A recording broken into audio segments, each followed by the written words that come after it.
नमस्कार मेरे प्यारे दोस्तों, मेरे चैनल स्कैरी कॉर्नर में आपका स्वागत करता हूं। मेरे प्यारे दोस्तों, जितने भी प्यारे लोग मेरी कहानियां सुनते हैं उनको मैं तहे दिल से शुक्रिया अदा करता हूं और मैं आप सभी से गुजारिश करता हूं कि आप अपना कोई प्यारा सा कमेंट जरूर करें। आज की हमारी कहानी मध्य प्रदेश में स्थित एक जगह की है जो कि भूतिया घाटी के नाम से जानी जाती है। कहा जाता है कि जो कोई भी इस भूतिया घाटी में रात के समय जाता है वो कभी वापस लौट के नहीं आता। और ऐसी भयानक घाटी में जाने की गलती की थी रमेश ने, जो कि इन सब बातों में ज्यादा विश्वास नहीं करता था। तो चलिए शुरू करते हैं आज की कहानी। भूतिया घाटी ट्रक नंबर 2781 का रहस्य। जगह मध्य प्रदेश का एक असली इलाका जहां रात को ट्रक ड्राइवर्स के साथ बहुत रहस्यमयी घटनाएं होती हैं। भूतिया घाटी ट्रक नंबर 2781 का रहस्य मध्य प्रदेश, जिला धार। यहां से गुजरती है एक पुरानी सड़क घाटी न 17। स्थानीय लोग इसे भूतिया घाटी कहते हैं। रात के समय कोई भी अकेला यहां से गुजरने से डरता है। कहा जाता है कि कई ट्रक ड्राइवर इस घाटी से गुजरते समय लापता हो चुके हैं और जिनका कुछ भी पता नहीं चला। पर रमेश को इन सब बातों पर यकीन नहीं था। रमेश एक सीनियर ट्रक ड्राइवर था। उसे रात के वक्त ट्रक चलाने का अच्छा खासा अनुभव था। उसे एक रात इमरजेंसी में इंदौर से धार माल पहुंचाने का ऑर्डर मिला। रास्ता छोटा करने के लिए उसने घाटी न 17 का रास्ता चुना। रात के 1:45 बज रहे थे। चारों तरफ गहरा अंधेरा था। सिर्फ उसके ट्रक की हेडलाइट्स धुंध के बीच एक सुराख बनाती जा रही थीं। ट्रक का नंबर था MP09HN278A। धीरे धीरे रमेश घाटी के गहरे हिस्से में पहुंच गया। सड़क संकरी होती जा रही थी और पेड़ घने डरावने साये की तरह रास्ते पर झुकने लगे थे। तभी अचानक फटाक ट्रक के ठीक सामने कोई चीज गिरी। रमेश ने जोर से ब्रेक मारा। ट्रक झटके से रुका। हिम्मत करके उसने नीचे उतरकर देखा। सड़क के बीचों बीच एक जला हुआ पेड़ पड़ा था जिससे धुआं उठ रहा था। लेकिन हैरानी की बात, आसपास आग का कोई निशान नहीं था। ना कोई तूफान, ना बारिश। फिर ये जलता पेड़ कहां से आया?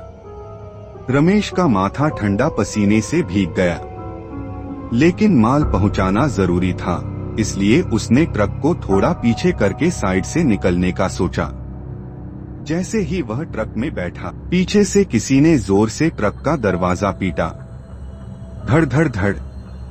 रमेश ने जल्दी से रियर व्यू मिरर में झांका, कोई दिखा नहीं। लेकिन दरवाजे पर ताजा नाखूनों के निशान उभर आए थे।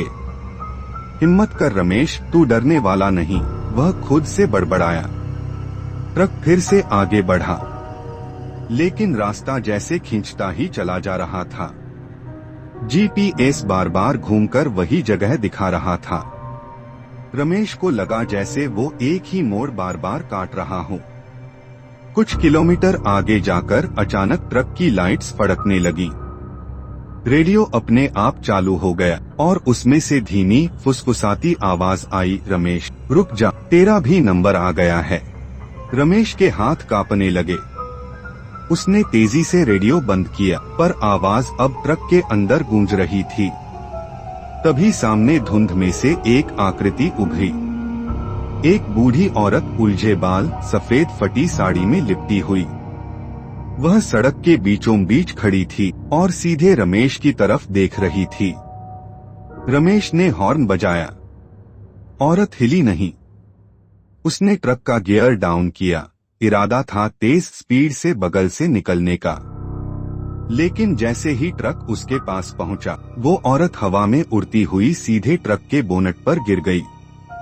रमेश चीख पड़ा और ट्रक घुमाने की कोशिश की, पर ट्रक का स्टीयरिंग जाम हो गया था। गति तेज हो रही थी और ट्रक अब खुद ब खुद घाटी के और गहरे हिस्से की तरफ बढ़ रहा था। रमेश का ट्रक अब खुद ब खुद बढ़ता जा रहा था। स्टीयरिंग जाम था, ब्रेक बेअसर थे, घाटी के अंदर धुंध और गहरा गई थी।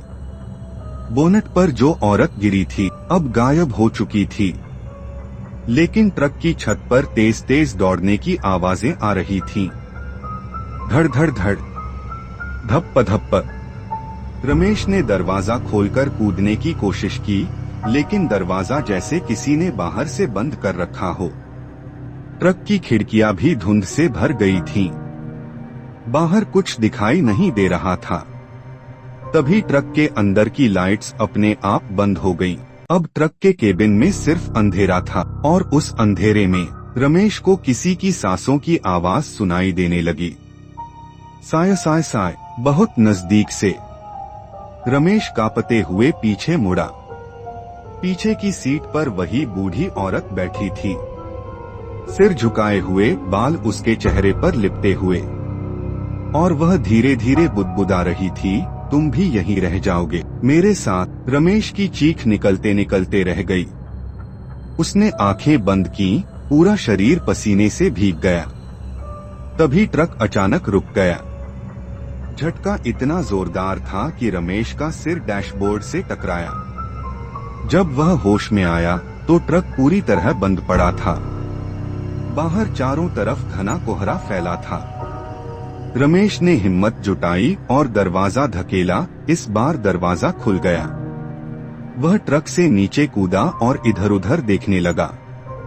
अचानक उसे कुछ दूरी पर एक लालटेन की रोशनी दिखी, जैसे कोई आदमी हाथ में लालटेन लेकर खड़ा हो।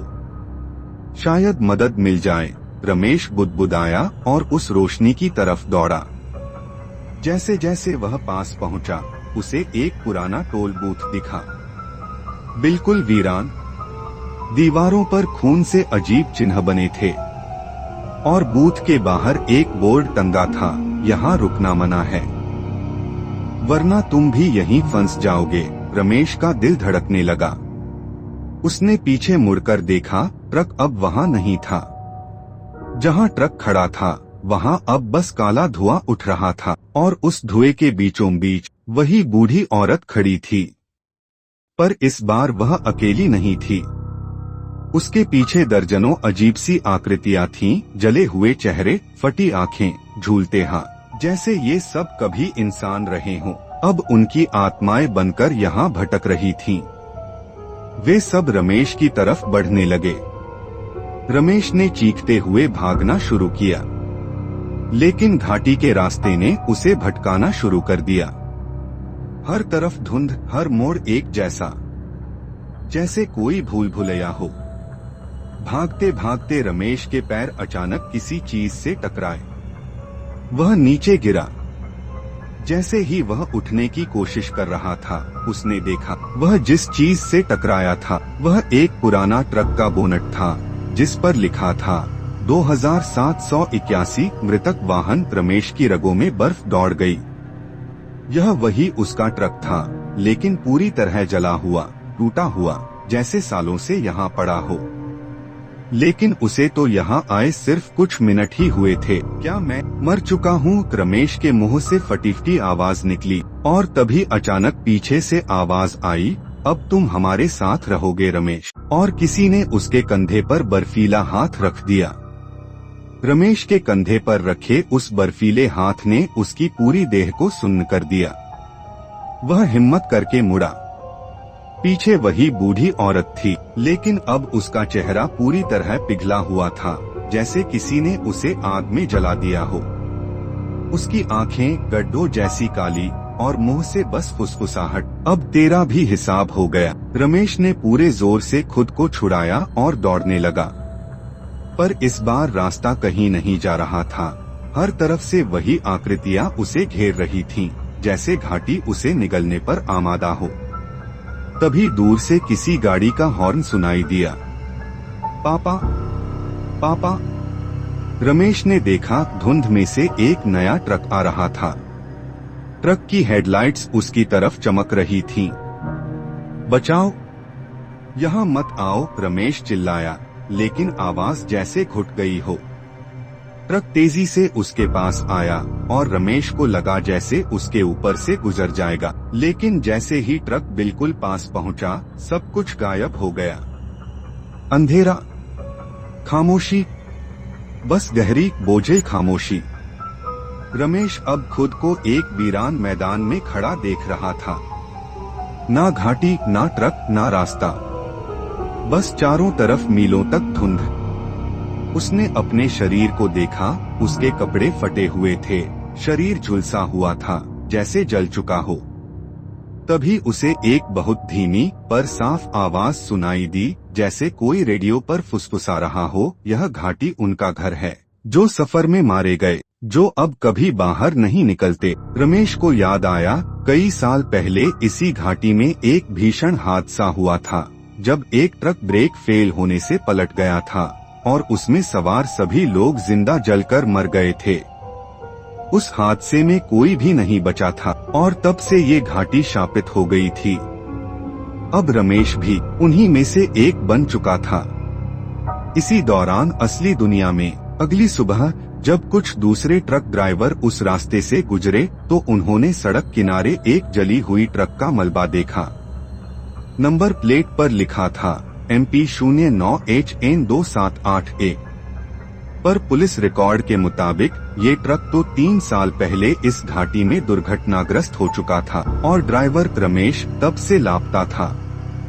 आज तक भी जब कोई उस घाटी से गुजरता है तो रात के समय धुंध में एक ट्रक की हेडलाइट्स दिखती हैं और रेडियो से धीमी आवाज आती है, 2781 वापसी का रास्ता नहीं है। रात के अंधेरों में जब पूरी दुनिया गहरी नींद में डूबी होती है, हमारे ट्रक ड्राइवर सड़कों पर अपने सपनों और परिवार की जिम्मेदारियों को ढोते हैं। कितनी बार सुना गया है कि झारखंड के घने जंगलों में अचानक सफेद साड़ी वाली औरत रास्ता रोक लेती है, या राजस्थान के वीराने में खाली रास्तों पर अचानक किसी बच्चे की हंसी गूंजती है। फिर भी ये वीर योद्धा डर को चीरते हुए आगे बढ़ते हैं। थकान, अकेलापन और अजीब घटनाओं के बीच उनका साहस हमारे देश की असली धड़कन है। सलाम है उन जांबाजों को जो हर रात मौत और डर से लड़ते हैं। तो मेरे प्यारे दोस्तों, कैसी लगी आपको ये कहानी?